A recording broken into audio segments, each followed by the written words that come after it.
बहुत बहुत स्वागत है दोस्तों आप सभी का। आज की इस वीडियो में हम देखेंगे क्लास 11th हमारी सब्जेक्ट है फिजिकल एजुकेशन और जो आपका एनुअल एग्जाम यानी कि टर्म 2 का एग्जाम हुआ है उसी का मॉर्निंग शिफ्ट का एक क्वेश्चन पेपर है और इवनिंग शिफ्ट का जैसे ही पेपर आएगा मेरे पास मैं आपके लिए सॉल्यूशन बना दूंगा। बात करें क्वेश्चन पेपर की तो गाइस जो एपिसोड की वीडियो और जो सैंपल पेपर्स मैंने अपलोड किए थे उसी में से 90% जो आपका क्वेश्चन पेपर है पूछा गया है। इस क्वेश्चन में जो क्वेश्चन पूछे गए इस पेपर में वो 90% वहीं से आए हैं। बात करते हैं क्वेश्चन पेपर कैसा आया था आपका, तो देख सकते हैं यहाँ पे 2 मार्क्स के पहले आपके क्वेश्चन है। तो जिसमें सबसे पहला प्रश्न है डोपिंग को परिभाषित कीजिए और उसका वर्गीकरण लिखिए। ठीक है, तो डोपिंग होती क्या है और इसके वर्गीकरण की अगर हम बात करें तो देखिए 2 मार्क्स का जो एपिसोड मैंने आपको करवाया था, ठीक है, एपिसोड नंबर 1, इसी में एक क्वेश्चन नंबर 5 था, डोपिंग की अवधारणा लिखिए। ठीक है, तो डोपिंग होता क्या है? डोपिंग शब्द वह शब्द है जो खेल के क्षेत्र में उपयोग किया जाता है। तो बेसिकली इसे हम ये कह सकते हैं कि जब एथलीट अपने खेल प्रदर्शन को गलत तरीके से सुधारने के लिए जो प्रतिबंधित पदार्थ है, निषिद्ध पदार्थ है, उनका सेवन करता है जिससे उसका खेल प्रदर्शन अच्छा हो जाता है, इसी को हम डोपिंग कह देते हैं। इसके अगर हम वर्गीकरण की बात करें तो इसमें 3 तरह का वर्गीकरण हो जाएगा। एक हो जाएगा ब्लड, ठीक है, एक हो जाएगा जीन डोपिंग और एक हो जाएगा भौतिक रासायनिक जोड़-तोड़। ये हो जाएगा आपका जो डोपिंग है उसकी अवधारणा और वर्गीकरण। दूसरा क्वेश्चन है रूपांतरित खेलों को बढ़ावा देने वाले जो संगठन है उसके नाम लिखिए। तो आप सभी को पता होगा एक तो कौन सा है, एक सेकंड में आपको दिखाई देता हूँ। चलो, ये सैंपल पेपर है जो कि अपलोड किया गया था अभी से ठीक 2 दिन पहले जब आपका एग्जाम होना था। तो इसमें देखिए मैंने आपको बताया था, एक नाम है, हाँ, एक है विशेष ओलंपिक भारत, ठीक है, एक है डेफलंपिक्स, मैं लिख देता हूँ यहाँ पे, एक है इस तरह से नहीं, हाँ, एक था डेफलंपिक्स और एक था पैरालंपिक्स। ठीक है, तो ये सारे जो थे ये आपके नाम हो जाएंगे खेल उद्देश्यों को बढ़ावा देने वाले संगठन। ठीक है, उसके बाद है आसन क्या है और आसनों का वर्गीकरण कीजिए। तो गाइस सैंपल पेपर में ही ये जो क्वेश्चन है वो मैंने आपको बताया था। ठीक है, मैं आपको दिखाता हूँ एक बार, 2 मार्क्स का हमारा क्वेश्चन नंबर था यहाँ पे 7। हाँ देखो, सबसे पहले आसन होता क्या है? तो आसन क्या है? आसन योग की विभिन्न मुद्राएं हैं। पतंजलि के अनुसार आसन जो है वो स्थिर सुखम आसनम अर्थात लंबे समय तक सुखपूर्वक बैठने की स्थिति है। ठीक है, अब देखो इसको हम और कहाँ से समझ सकते हैं, इसके आसन का वर्गीकरण करें तो आपको सिर्फ नाम लिखने हैं। आपको यहाँ पे जो परिभाषा है वो नहीं लिखनी है। नाम में लिख देंगे ध्यानात्मक, विश्रात्मक और संवर्धनात्मक, ये आप सिर्फ नाम लिख देंगे और आपको कुछ भी नहीं करना है इसमें। ठीक है, ये समझ में आ गया। अब देखो यहाँ पे अगला क्वेश्चन क्या है, एक सेकेंड, हाँ, क्वेश्चन नंबर 4 है साहसिक खेलों एवं एडवेंचर स्पोर्ट्स से आप क्या समझते हैं? तो साहसिक खेल क्या होते हैं, इन चीजों को आप समझाइए। तो देखो क्वेश्चन नंबर हमारा इसमें 10 था साहसिक खेलों के बारे में, ये रहा, नहीं नहीं यहाँ पे नहीं, हाँ इसमें है, 2 मार्क्स में क्वेश्चन नंबर 10। तो देखो साहसिक खेलों के उद्देश्य में ही इसका अर्थ भी छुपा हुआ है। क्या होते हैं साहसिक खेल? वो खेल होते हैं जो एक अपने निवास स्थान से छोड़कर जब आपको किसी दूसरी जगह पर जाते हैं, ठीक है, आउटडोर जो क्रियाकलाप करते हैं वो इसमें सम्मिलित होते हैं। और साहसिक खेलों के लिए एकाग्रता की हमें जरूरत पड़ती है, साथ ही साथ अधिक शारीरिक शक्ति की जरूरत पड़ती है, अनुभव हमें चाहिए होता है उसके लिए। और जब हम ये साहसिक क्रियाकलाप करने के लिए जाते हैं तो हम प्रकृति के साथ जुड़ते हैं, हमें बाहर के वातावरण का पता चलता है, हमारे अंदर सकारात्मक और स्वास्थ्य दिशा जो है, मतलब स्वास्थ्य जो है वो और अच्छा होता है। तो ये है साहसिक खेलों के कह सकते हैं कि एक तरह से उद्देश्य भी है और यही इसकी अवधारणा भी है। ठीक है, तो क्वेश्चन नंबर 10 आपको समझ में आ गया। बेसिकली इसको अगर आप चाहें तो यहाँ पे क्वेश्चन नंबर 5 है हमारा थर्ड में, क्वेश्चन नंबर 5 कहाँ गया, ये रहा, नहीं ये तो दूसरा है, तो आ जाइए, आपको समझ में तो आ ही गया होगा। क्वेश्चन नंबर 5 है हमारा यहाँ पे, वृद्धि और विकास को परिभाषित कीजिए। ये क्वेश्चन मैंने आपको बहुत बार बताया हुआ है, हर पेपर में आपको समझाया हुआ है कि आखिर होता क्या है वृद्धि और विकास। तो देख सकते हैं यहाँ पे ये लिखे हुए हैं वृद्धि और विकास में अंतर। तो सबसे पहले वृद्धि क्या है? परिणात्मक होती है, आकार, भार, ऊंचाई इसके बढ़ने को कहते हैं, इसके भारी होने को कहते हैं। जैसे हमारी दिमाग है उसकी शक्ति बढ़ती है, हमारे शरीर की ऊंचाई, भार, आकार, ये रूप इसमें सम्मिलित होता है। वृद्धि जो है वो सीमित होती है, एक विशेष आयु तक होती है। ठीक है, इसका विस्तार जो है वो सीमित होता है। विकास की बात कर लें तो ये प्रगतिशील बदलाव है, ये गुणात्मक के साथ में परिणात्मक भी होता है। शारीरिक बदलाव के साथ साथ व्यक्ति का सामाजिक, व्यक्ति का भावनात्मक बदलाव भी इसमें देखा जाता है। ठीक है, परिपक्व व्यवहार के द्वारा इसे मापा जाता है। ये हमेशा ये होता ही रहता है जब तक कि व्यक्ति की मृत्यु नहीं हो जाती है। ठीक है, और जो सैंपल पेपर था इसी में इसमें भी मैंने आपको बताया था वृद्धि और विकास में क्या अंतर होता है। ठीक है, मैं आपको दिखा देता हूँ कहाँ पे है। अच्छा, वो सैंपल पेपर नंबर आपका 4 था, ये सैंपल पेपर नंबर आपका 6 है। ठीक है, चलिए अब ये आता है क्वेश्चन नंबर 6। विशेष आवश्यकता वाले जो बच्चे हैं उनके लिए एक विशेष शिक्षक की भूमिका लिखिए। तो विशेष शिक्षक की क्या भूमिका हो सकती है, ये हमें यहाँ पे समझानी है। तो आइए देखते हैं क्या है। तो यहाँ पे देखिए जो आपका 3 मार्क्स का एपिसोड है उसमें क्वेश्चन नंबर यहाँ पे था 6। आपको दिखाता हूँ अभी क्वेश्चन नंबर 6। अच्छा, ये तो 2 मार्क्स का था। 3 मार्क्स में क्वेश्चन नंबर हमारा है 6, कहाँ गया? हाँ, ये रहा। यही क्वेश्चन है, विशेष शिक्षण शिक्षक के योगदान पर प्रकाश डालिए। यही क्वेश्चन है हमारा, विशेष शिक्षण। तो देखो क्या क्या लिख देंगे, विद्यार्थियों का आकलन करना, यानी कि विद्यार्थी जो है उनका कौशल किस तरह का है उसका आकलन करते हैं, उनके जरूरतों का निर्धारण करते हैं और अपने शिक्षण नियोजन को विकसित करते हैं। विद्यार्थियों की आवश्यकता के अनुसार जो उनका पाठ होते हैं, लेसन होते हैं, उसका निर्माण करते हैं। साथ ही साथ जो शिक्षा का कार्यक्रम होता है उन्हीं के अकॉर्डिंग जो है वो ये लोग विकसित करते हैं। तो ये सारी चीजें आप इसमें लिख देंगे। उसके बाद एक विद्यार्थी की क्षमता के अनुसार उसके लिए योजना बनाना, उसकी क्रियाएं क्या हो सकती है, क्या क्या उसे करवाया जा सकता है, क्या उसे पढ़ाया जाना है, इसकी योजना बनाएं, उन योजनाओं को आयोजित करें, ठीक है, उनको बांटें, उनके लिए अलग से शैक्षिक कार्यक्रम क्रियान्वित करें, उनका प्रदर्शन जो है उसका आकलन करें और उनकी उन्नति जो है उसका रिकॉर्ड भी रखें। तो ये सारी चीजें आप इसमें लिख देंगे। तो ये आपको समझ में आ गया आपका क्वेश्चन नंबर 6। आ जाइए आगे चलते हैं। अगला है हमारा क्वेश्चन नंबर 7। 7 है पर्वतारोहण क्या है, पर्वतारोहण के दौरान जो सुरक्षा के उपाय हैं वो कौन कौन से हैं। तो सैंपल पेपर में हमारा क्वेश्चन नंबर है 12। अभी दिखाता हूँ आपको, ये रहा। पर्वतारोहण और ट्रैकिंग के समय क्या क्या सावधानियां रखनी चाहिए। तो सबसे पहले देखो पर्वतारोहण होता क्या है। पर्वतारोहण का मतलब ये हो जाएगा कि पर्वत पर जो लोग हैं वो पैदल यात्रा करते हैं, इसी को पर्वतारोहण कहते हैं। तो पर्वत पर पैदल यात्रा को पर्वतारोहण कहा जाता है। अब इसके सुरक्षा के उपाय क्या है, तो पूर्ण रूप से शारीरिक रूप से आप स्वस्थ होने चाहिए। आप जो है दवाएं और प्राथमिक जो चिकित्सा है वो अपने साथ लेके जाएं। आपको मौसम, वहाँ का मौसम कैसा है इसका पूर्वानुमान होना चाहिए। आसपास के स्थान का आपको निरीक्षण करना चाहिए। ज्यादा से ज्यादा आप पानी पिएं। अगर आपको अधिक ऊंचाई वाली बीमारी है तो आप जो है पर्वतारोहण करने के लिए ना जाएं। इसे इंग्लिश में देखना चाहें तो जो मैश्योर है वो कौन कौन से हैं माउंटेनिंग के, ये आप यहाँ पे देख सकते हैं इजीली। ठीक है, समझ में आ गया क्वेश्चन नंबर 12, क्वेश्चन नंबर 7 आपका। अब देखिए क्वेश्चन नंबर 8 क्या है। क्वेश्चन 8 है एकाग्रता क्या है, एकाग्रता विकसित करने वाले आसनों के नाम नाम लिखना है। ठीक है, तो यानी कि व्हाट इज कंसंट्रेशन एंड जो इसके नाम है आसन के वो कौन कौन से हो सकते हैं। तो एक तरह से देखिए इसमें 2 क्वेश्चन है। ठीक है, एकाग्रता क्या है, तो एकाग्रता जो है मैं आपको दिखाऊं एक सेकेंड। हाँ, यहाँ पे देखिए एकाग्रता का मतलब ये होता है कि व्यक्ति जो है उसके ध्यान करने की शक्ति बढ़ना, यही क्या कहलाता है एकाग्रता। यानी कि व्यक्ति जो है वो अपना जो मस्तिष्क है उसको एकदम से एकाग्र करके जब कोई कार्य करता है, मतलब शांत रख के, तो उसी को एकाग्रता कह देते हैं।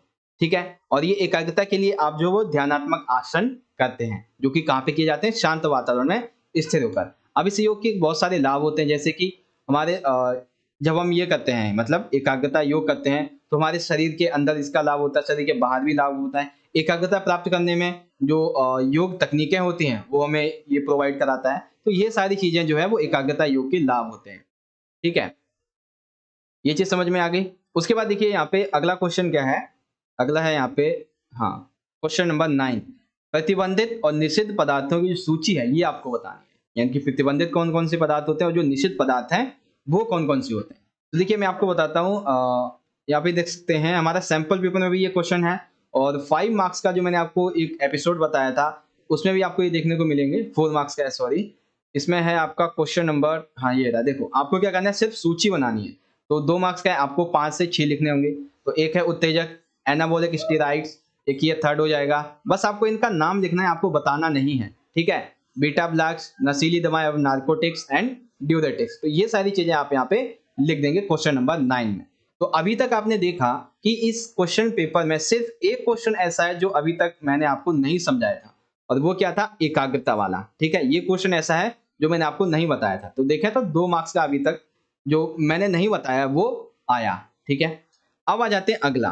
अब देखते हैं सेक्शन बी है हमारा। इसमें सबसे पहला प्रश्न है खेल मनोविज्ञान से आप क्या समझते हैं, इसके महत्व की विवेचना कीजिए। तो 10 मार्क्स मतलब 10 क्वेश्चन है 3 मार्क्स का।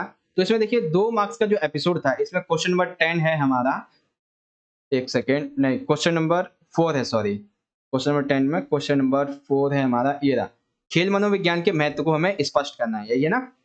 हाँ, और इसके महत्व, तो देखो महत्व क्या हो जाएगा, सबसे पहला तो जो एथलीट है उसके प्रदर्शन में सुधार आता है, ठीक है, उसके अंदर आत्मविश्वास बनता है जिससे वो सुधार कर सकता है, और जो वैज्ञानिक तरीका है वो अगर यूज करता है तो उसके व्यवहार में, उसके परिवर्तन में सुधार आता है। उसे खेल मनोविज्ञान के ज्ञान से उस एथलीट को उसके प्रदर्शन को बढ़ाने के लिए वो किस तरीके से इसमें सुधार ला सकता है, उसे इस खेल मनोविज्ञान से प्रेरणा मिलती है, इससे प्रतिक्रिया मिलती है, ठीक है। उसके बाद यहाँ पे अगला पॉइंट है, जो टीचर होता है, ठीक है, जो प्रशिक्षक होता है वो अच्छे खिलाड़ियों का चुनाव कर सकता है, उनके विभाग को समझ सकता है, जिससे उनको अच्छे तरीके से प्रशिक्षित भी कर पाता है। तो खेल मनोविज्ञान का ये महत्व होता है, ठीक है। और ये है क्या, तो ये चीज भी आपको समझ में आ गई होगी। उसके बाद है रूपांतरित एवं शारीरिक शिक्षा, इसके लक्ष्य एवं उद्देश्यों की विवेचना कीजिए। तो रूपांतरित शारीरिक शिक्षा के लक्ष्य क्या है, उद्देश्य क्या है, ये हमें समझाना है।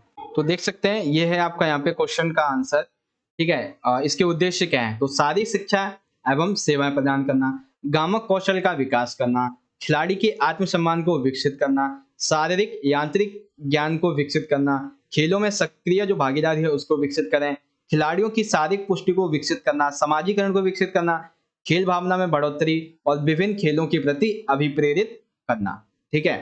तो क्वेश्चन 4 आपको समझ में आ गया, रूपांतरित शारीरिक शिक्षा के क्या क्या उद्देश्य हो सकते हैं। अब है 12, योग का क्या अर्थ है, इसके किन्हीं दो महत्व को लिखिए। तो देखो योग का अर्थ क्या होता है और इसके हम महत्व की अगर हम बात करें तो 2 मार्क्स में हमारा है क्वेश्चन नंबर 15, जो हमारा, हाँ ये वाला है, इसमें क्वेश्चन नंबर 15 है, ये रहा सबसे आखिरी। तो देखो योग क्या है, सबसे पहले योग समझेंगे, योग क्या होता है। तो योग वे शारीरिक और मानसिक व्यायाम होते हैं जिससे हमारे शरीर को लाभ होता है, सिंपल सा। और महत्व तो क्या होता है, हमारा शरीर तंदुरुस्त रहता है, हृदय और फेफड़े की कार्य क्षमता में वृद्धि होती है, नियमित अभ्यास से हमारा शरीर जो है वो रोग मुक्त बन जाता है, शरीर की शक्ति, चपलता, लोच और समन्वय को बढ़ावा मिलता है, थकान को दूर करने में सहायता मिलती है, स्मरण शक्ति में वृद्धि करता है, शारीरिक ढांचे में सुधार करता है। तो ओवरऑल देखें तो आपको ये भी समझ में आ गया होगा किस तरीके से आपका क्वेश्चन आया हुआ है, ठीक है, और इसका आंसर कैसे लिखना है। तो अब देखते हैं आगे अगला क्वेश्चन नंबर 13, खेल चोटों को रोकने के सुरक्षा के उपाय। ये क्वेश्चन गाइस मैंने आपको नहीं बताया था, 3 मार्क्स का, ठीक है। तो एक ये हो गया, एक 2 मार्क्स का, एक 3 मार्क्स का। ओवरऑल देखें तो 5 मार्क्स का अभी तक वो क्वेश्चन आए हैं जो मैंने आपको नहीं बताए थे। और देखें तो कहीं ना कहीं ये आप चॉइस में भी ले सकते हैं, ठीक है। तो चलिए अभी हम देखते हैं आगे। तो ये है आपकी सपोर्ट मटेरियल, इसी में मैं आपको बताता हूँ। ये आपकी सपोर्ट मटेरियल है और सपोर्ट मटेरियल का पेज नंबर है 110, उस पे आपको ये आंसर देखने को मिलेगा। खेल चोटों को रोकने के लिए सुरक्षा के उपाय कौन कौन से हैं, ठीक है। तो मैं आपको दिखाता हूँ, एक सेकेंड, कहाँ जा रहा है भाई, तो हाँ देखो, एक है हमें उपयुक्त शारीरिक दिशा में ही ये जो खेल है वो करने चाहिए। साथ ही साथ सुरक्षा उपकरणों का उपयोग करना चाहिए। खेल से पूर्व शरीर को गरमाना, प्रचुर मात्रा में नींद लेनी चाहिए, अतिवार ना ही करें, ठीक है। और अपनी तकनीक जो है उसे बढ़ाएं, अपने शरीर को हाइड्रेटेड हाइड्रेटेड रखें, ठंडा करना, कूल डाउन, खिंचाव एवं जो ऐसी क्रियाएं हैं वो आप करें। साथ ही साथ बीच बीच में आप विराम भी लें। किसी भी खेल के नियमों को जानना चाहिए आपको। दर्द की दशा में ना ही खेलें, जब आपको दर्द हो रहा हो तो ऐसी दशा में आप जो वो ना खेलें, ठीक है। तो ये इसमें से आपको जो है 3 से 4 इसमें एक्सटेंड कर देंगे। उसके बाद आगे देख लेते हैं, अगला है क्वेश्चन नंबर 14 में खेल प्रशिक्षण क्या है, खेल प्रशिक्षण के सिद्धांतों की यहाँ पे आपको व्याख्या करनी है, ठीक है। तो खेल प्रशिक्षण है क्या और इसके सिद्धांतों की अगर हम बात करें तो देखिए सिद्धांत में आपको दिखा देता हूँ, हमारे 3 मार्क्स का जो एपिसोड था इसी में आपका है क्वेश्चन नंबर 9, नीचे है यहाँ पे सिद्धांत देख लेते हैं हम। यहाँ पे देखो 3 सिद्धांत मैंने आपको बताए थे खेल प्रशिक्षण के, एक है अतिभार का सिद्धांत, प्रगति क्रम का सिद्धांत और विविधता का सिद्धांत। ये 3 सिद्धांत हैं और इनको आप किस तरीके से एक्सप्लेन करेंगे वो भी आप यहाँ पे देख सकते हैं, ठीक है। तो इस तरीके से ये खेल प्रशिक्षण के सिद्धांत हो जाएंगे। अब इसकी अवधारणा की अगर हम बात कर लें तो अवधारणा में आपको दिखाता हूं, एक सेकेंड। तो देखो ये आपका पेज नंबर है 208, ठीक है। यहाँ पे मिलेगा आपको खेल प्रशिक्षण के क्या अभिप्राय है। तो खेल प्रशिक्षण उच्चतर प्रदर्शन के लिए खिलाड़ियों को तैयार करने की एक जटिल प्रक्रिया होती है और यह सारी प्रक्रिया के द्वारा खेल प्रशिक्षण की सहायता से खिलाड़ी का जो स्तर होता है उसमें सुधार आता है। अब इसको सुव्यवस्थित रूप से करने के लिए कई सिद्धांतों का उपयोग किया जाता है। वो सिद्धांत मैंने आपको बता दिए, अतिभार का सिद्धांत है, प्रगति क्रम है और विविधता का सिद्धांत है, ठीक है। और भी चाहे तो लिख सकते हैं इसमें, निरंतरता का सिद्धांत है, व्यक्तिगत भेद का सिद्धांत है और विशिष्टता, ठीक है। तो 3 मार्क्स में ये आपको बताया गया था। अब देखिए अब आता है हमारा यहाँ पे सेक्शन नंबर सी और क्वेश्चन नंबर 15। इसमें पूछा गया किशोर अवस्था की समस्याओं के लिए प्रबंधन तकनीक, यानी कि जो समस्या है उनको आप किस तरीके से सुलझा सकते हैं वो आपको बताना है। तो यहाँ पे देखिए क्वेश्चन नंबर 14 है हमारा, सैंपल पेपर में ही मैंने आपको बताया था। क्वेश्चन नंबर नहीं 14 नहीं, नीचे आएगा सेक्शन सी, 15 है सॉरी। 15 में देखिए मैंने आपको समझाया था किशोर अवस्था की समस्या निम्नलिखित है, कैरियर चयन, शारीरिक आक्रामक विभाग और महत्व की नीति। ये जो है समस्या है इनका प्रबंधन करने की बात की जा रही है हमसे। तो प्रबंधन कैसे करेंगे हम इन समस्याओं का? देखो, सहानुभूति और स्वतंत्रतापूर्ण व्यवहार। माता पिता जो है वो अपने किशोर जो अपने बच्चे हैं उनके साथ सहानुभूति और स्वतंत्रतापूर्ण व्यवहार रखें। घर एवं विद्यालय का हमें स्वस्थ वातावरण रखना चाहिए। अगर हम गलत रखते हैं तो हमारे बच्चे लक्ष्य से भटक सकते हैं, वो गलत आदतों का शिकार बन सकते हैं, जैसे कि जुआ खेलना, नशा करना। नैतिक धार्मिक शिक्षा, यानी कि घर के जो माता पिता है, बड़े बुजुर्ग हैं, वो अपने किशोरों को धार्मिक शिक्षा दें एवं जो विवाद संबंधी समस्या है उसका निदान कर पाएंगे इस तरीके से। फिर पर्याप्त स्वतंत्रता, किशोरों को अपनी भावनाएं सुझाव व्यक्त करने के लिए पर्याप्त स्वतंत्रता मिलनी चाहिए और अपने जो मित्र वगैरह हैं उनको चुनने की स्वतंत्रता होनी चाहिए। लेकिन जो माता पिता हैं उन्हें इस बारे में जानकारी होनी चाहिए कि हमारा बच्चा जो है उसका दोस्त किस तरह का है, ठीक है। और इसी को मैंने बच्चों आपका जो 4 मार्क्स के इंपॉर्टेंट क्वेश्चन थे उसी में ही आपको पहला क्वेश्चन समझाया था किशोर अवस्था की समस्याएं क्या क्या होती हैं और जो किशोर है उनकी समस्याओं का निवारण आप किस तरीके से कर सकते हैं, ठीक है। तो अगर आपने वीडियोस देखी होंगी तो आपको सभी क्वेश्चन इजीली तरीके से समझ में आए होंगे। अब आते हैं आगे।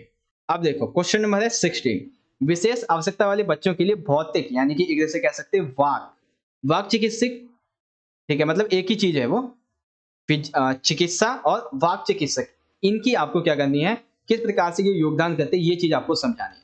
तो 5 मार्क्स से हमारा क्वेश्चन था सबसे आखिरी वाला, ठीक है। मैं आपको दिखाता हूं, क्वेश्चन नंबर 5 है, एक सेकेंड। हाँ देखो इसमें क्या है, सबसे पहले वाक चिकित्सक देख लीजिए आप। बेसिकली यहाँ पे आपको 2 समझाने हैं, कौन से हैं 2? एक तो है फिजियोथेरेपिस्ट और एक है वाक चिकित्सक।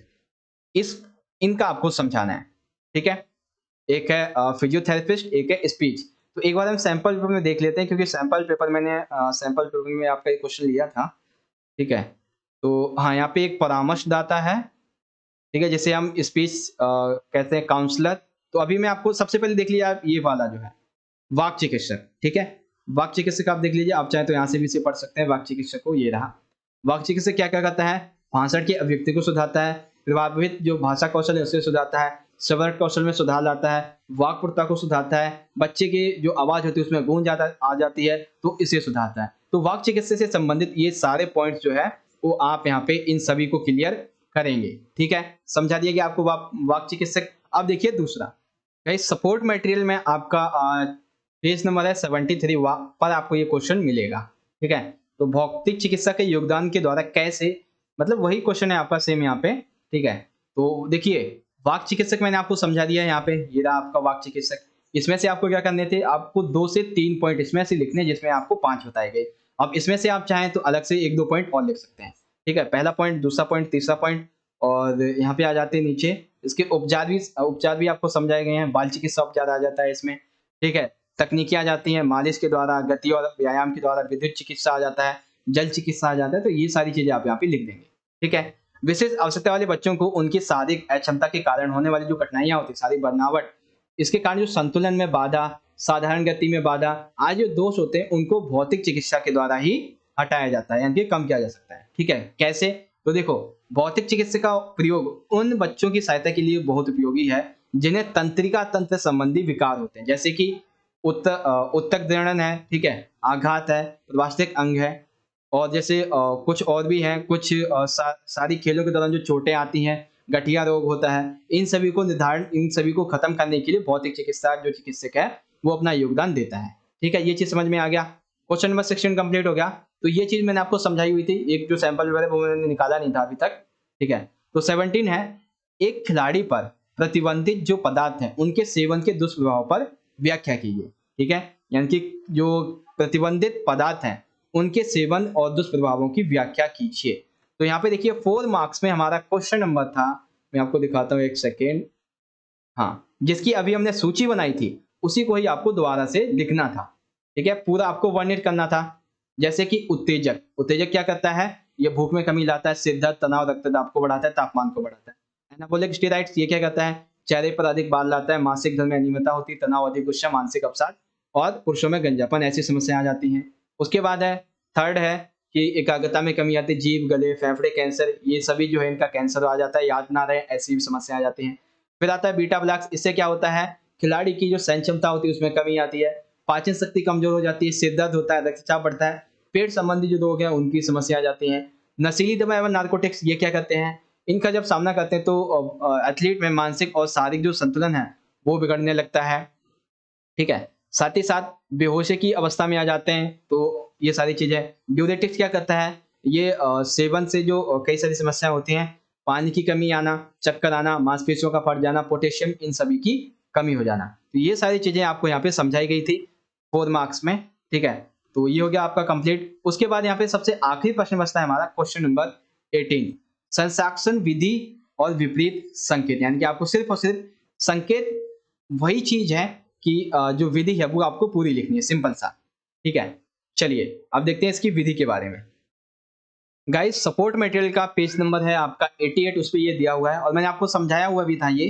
ठीक है, तो देखो विधि क्या है। सबसे पहले तो आपको वज्रासन अवस्था में बैठ जाना है, फिर अपने दोनों हाथों को श्वास भरते हुए ऊपर की तरफ उठाएं, इसी के साथ कंधों को कानों से सटा हुआ आपको महसूस करें, फिर सामने की ओर झुकाते हुए दोनों हाथों को आगे समानांतर फैलाते हुए श्वास बाहर निकालें और अपनी हथेलियों को भूमि पर टिका दें, फिर माथा भी भूमि पर टिका दें। कुछ समय तक इसी अवस्था में रहकर पुनः से वज्रासन की स्थिति में आ जाइए।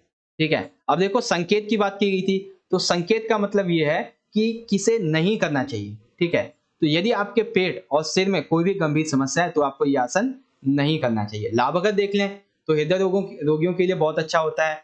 इस आसन से पेट, कमर, कूल्हे, इनकी चर्बी कम हो जाती है। ठीक है, इस आसन से नियमित अभ्यास से आपके शरीर का तनाव, क्रोध, चिड़चिड़ापन, मानसिक अवसाद, ये सारे जो रोग हैं वो दूर हो जाते हैं।